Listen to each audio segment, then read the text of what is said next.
सत्य का पवित्र शास्त्र दिसंबर दिनांक 4। हमारा हृदय उसके कारण आनंदित होगा क्योंकि हमने उसके पवित्र नाम का भरोसा रखा है। भजन संहिता 33 का 21 पद। यहोवा पवित्र है और उसका नाम भी पवित्र है। सारे लोग उसके पवित्र नाम का भय मानेंगे और उसको दंडवत करके उसका धन्यवाद करते हुए उसका धन्यवाद करेंगे। भजन संहिता 99 का 3 पद। वे तेरे महान और भययोग नाम का धन्यवाद करें, वह तो पवित्र है। जब प्रभु के दास भविष्यद्वक्ता यशायाह ने स्वर्गदूतों को पवित्र परमेश्वर यहोवा की आराधना करते हुए देखा और सुना, तब वह अत्यंत भय से भर गया और अपनी पापी तथा अपवित्र दशा के विषय में बहुत ही पश्चातापी होकर पवित्र परमेश्वर के सिंहासन के सामने मुंह के बल गिर गया। यशायाह 6 अध्याय का 1 से 5 पद। जिस वर्ष उज्जियाह राजा मरा, मैंने प्रभु को बहुत ही ऊंचे सिंहासन पर विराजमान देखा और उसके वस्त्र के छोर से मंदिर भर गया। उससे ऊंचे पर शराब दिखाई दिए। उनके 6 पंख थे। 2 पंखों से वे अपने मुंह को ढांपे थे और 2 से अपने पाँवों को और 2 से उड़ रहे थे। और वे एक दूसरे से पुकार पुकार कर कह रहे थे, सेनाओं का यहोवा पवित्र पवित्र पवित्र है। सारी पृथ्वी उसके तेज से भरपूर है।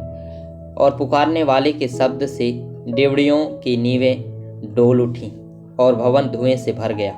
तब मैंने कहा, हाय हाय, मैं नाश हुआ, क्योंकि मैं अशुद्ध होंठ वाला मनुष्य हूँ और अशुद्ध होंठ वाले मनुष्यों के बीच में रहता हूँ, क्योंकि मैंने सेनाओं के यहोवा महाराजाधिराज को अपनी आंखों से देखा है। जब यशायाह भविष्यद्वक्ता ने परमेश्वर की महिमा के स्वरूप को देखा और यह जाना कि परमेश्वर कितना पवित्र पवित्र पवित्र है, तब उसने अपने अपवित्र स्वभाव यानी कि अपने अशुद्ध होंठ वाले जीवन को पहचान लिया और अपने आप को उसने पश्चातापी होकर रोने लगा और यह कहते हुए कि हाय मुझ पर, मैं तो अशुद्ध होंठों वाला मनुष्य हूँ, मैं नाश हुआ जाता हूँ। इस प्रकार से हर एक व्यक्ति जो परमेश्वर के निकट आता है, वह स्वयं अपने पापी स्वभाव के विषय में निरुत्तर हो जाता है और उसका हृदय उसे कचोटता है तथा उसी का विवेक उसे मारता है, जिस कारणवश कि वह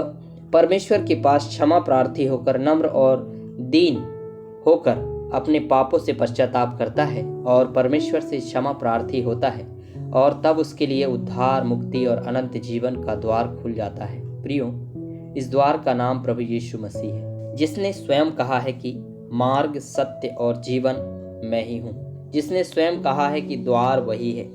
यूहन्ना सुसमाचार 10 अध्याय का 7 और 9 पद।